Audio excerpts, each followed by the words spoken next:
ఇప్పటికే నా మీద కేసుల మీద అదేవిధంగా విద్యా సంస్థల మీద అన్ని విషయాలు కూడా గౌరవ హరీష్ రావు గారు చెప్పారు. నేను ఒక 2 విషయాలు మాత్రం చెప్పదలుచుకున్నా. 25 సంవత్సరాల క్రితం మేము విద్యా సంస్థలు స్థాపించినాం. 25 సంవత్సరాల నుంచి వెళ్ళి అనేక ప్రభుత్వాలు, ఆనాడు తెలుగుదేశం ప్రభుత్వం, కాంగ్రెస్ ప్రభుత్వం, టీఆర్ఎస్ ప్రభుత్వం, మరలా ఇవాళ ప్రభుత్వాల్లో కూడా ఇబ్బందులు ఉంటే ఉండొచ్చు. కానీ వ్యక్తిగతంగా రాజకీయ పరంగా ఏనాడు కూడా మేము ఇబ్బందులు ఎదుర్కోలే. గత 9 నెలలుగా వ్యక్తిగతంగా నా మీద, నా కుటుంబం మీద, నా విద్యా సంస్థల మీద విపరీతమైన దాడి చేస్తున్నారు, ఇబ్బందులు పెడుతున్నారు.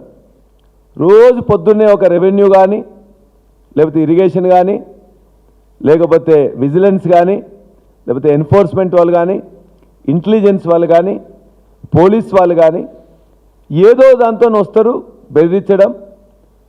అది వేరే వాళ్ళు ఎవరో కంప్లైంట్ ఇచ్చిందని చెప్పేసి, కంప్లైంట్ ఇస్తే ఇవ్వండి అంటే లేదు ఓరల్గా ఉందంటారు. మేము కంప్లైంట్ ఇట్లా ఇబ్బంది పెడుతుందని చెప్పేసి మేము కంప్లైంట్ ఇస్తే పోలీస్ స్టేషన్లో తీసుకోరు. ఇతరులు కంప్లైంట్ చేస్తున్నారని చెప్పేసి మా దగ్గరికి మాత్రం వచ్చి ఇబ్బంది పెడుతుంటారు. కాబట్టి 9 నెలల్లో నా మీద కానీ, నా విద్యా సంస్థల మీద కానీ జరిగిన దాడి 25 సంవత్సరాలు ఎప్పుడు జరగలే. ఇది సరైనది కాదని చెప్పి నేను భావిస్తున్నా. ఇవాళ విద్యా సంస్థలు బాగుంటే, విద్యార్థులకు సేవ అందుతే, మంచి క్వాలిటీ ఎడ్యుకేషన్ ఉంటే వస్తారు తప్ప ఇవాళ బీఆర్ఎస్ పార్టీ అనో పల్లరాజేశ్వరుడనో ఎవరు చేరరు. ఇవాళ రాష్ట్రంలో NIRFలో 5వ ర్యాంకులో వచ్చిందంటే అక్కడున్న క్వాలిటీ ఎడ్యుకేషన్ ఇస్తున్నాం కాబట్టి వచ్చింది తప్ప మరొకటి కాదు. ఇవాళ మెడికల్ కాలేజీ కూల్స్తామని చెప్పేసి ఏదైతే వాళ్ళు ప్రయత్నం చేస్తున్నారో దానికి సంబంధించిన నీటిపారుదల శాఖ, రెవెన్యూ శాఖ, కలెక్టర్ గారు, HMDA గారు అందరూ పర్మిషన్లు ఇచ్చిన తర్వాతనే ఆ యొక్క భవన నిర్మాణాలు చేపట్టినాం. అది కంప్లీట్ అయింది. ఇవాళ నీటిపారుదల శాఖ వాళ్ళే మాకు ఇచ్చారు. ఆ నీటిపారుదల శాఖ వాళ్ళు వచ్చి నిన్న కేసు పెట్టారు. ఆ కేసులో వాళ్ళు ఎక్కడ కూడా ఏం చెప్పలే. కేసులో ఏం పెట్టారు, ఇంత ఎక్స్టెంట్ నేను జరిగినాను కానీ, లేకపోతే ప్రభుత్వ భూమి, లేకపోతే చెరువు భూమిలో నేను వచ్చిందని కూడా అక్కడెక్కడ మెన్షన్ చేయలే. అనురాగ్ ఇన్స్టిట్యూషన్స్ బఫర్ జోన్లోకి వచ్చినాయని చెప్పి చెప్తున్నారు. వస్తే ఎంత వచ్చినాం, ఒక స్కెచ్ మ్యాప్ ఇవ్వండి, లేకపోతే ఎన్ని అడుగులు జరిగినావో చెప్పండి.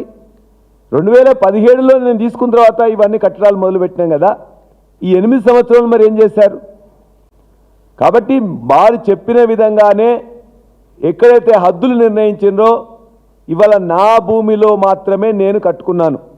ఇవాళ పెద్దలు హరీష్ రావు గారు చెప్పినట్టు మీరు ఆ ప్రభుత్వ భూమి కానీ, లేకపోతే చెరువు భూమి కానీ 1 ఇంచు కూడా నా దాంట్లో ఉన్నట్లయితే, నేను ఎంకరేజ్ చేసినట్లయితే ఇవాళ మొత్తం విలేకరుల సాక్షిగా, రిపోర్టర్స్ సాక్షిగా సర్వే చేసి హద్దు పెట్టమని చెప్పండి.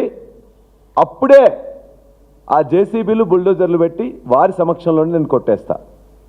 ఏదన్నా వారికి ఇవాళ డిక్లేర్ చేసినట్లయితే వాళ్ళు ఒక సర్వే చేసి అది నోటిఫై చేసి దాని ప్రకారం నేను జరిగినా అని చెప్పేసి ఒక అధికార పత్రంగా వారి దగ్గర ఏమన్నా ఉన్నట్లయితే దాని ప్రకారం ఖచ్చితంగా నేను ఎంత జరిగితే, ఎక్కడ జరిగినా, ఏమున్నా కూడా అది మెడికల్ కాలేజ్ అయినా, హాస్పిటల్ అయినా దాన్ని 5 నిమిషాల్లో 10 నిమిషాల్లో నేను టైం నాకు ఇచ్చినట్టయితే ఖాళీ చేయించి నేను కొట్టేస్తా.